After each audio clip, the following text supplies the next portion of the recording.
एक बार की बात है। एक छोटे से गांव में एक लड़का था जिसका नाम अर्जुन था।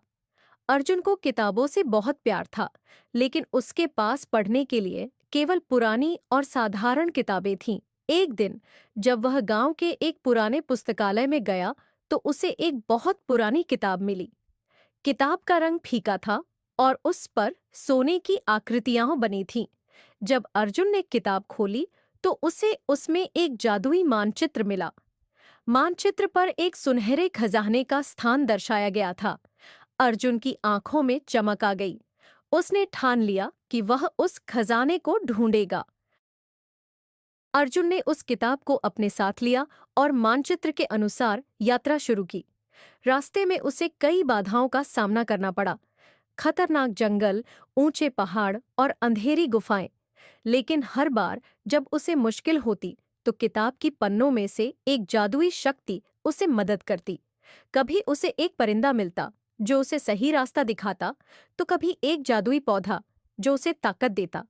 अर्जुन अंततः उस स्थान पर पहुंच गया जहां खजाना छिपा हुआ था।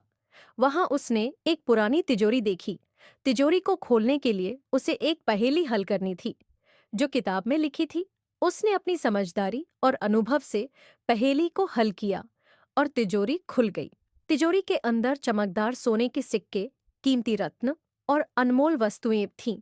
लेकिन सबसे खास था एक सुनहरा कलम जो लिखने वाले के विचारों को सच कर सकता था। अर्जुन ने सोचा कि वह इस कलम का उपयोग गांव के लोगों की मदद करने के लिए करेगा। वह गांव लौट आया और कलम की मदद से कई समस्याओं का हल किया।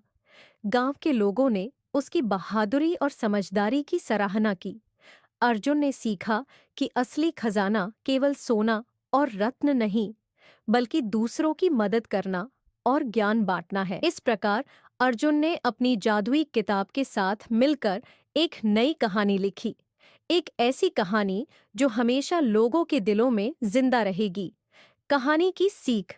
यह कहानी हमें यह सिखाती है कि ज्ञान और साहस से हम किसी भी मुश्किल का सामना कर सकते हैं और असली खुशी दूसरों की मदद करने में है।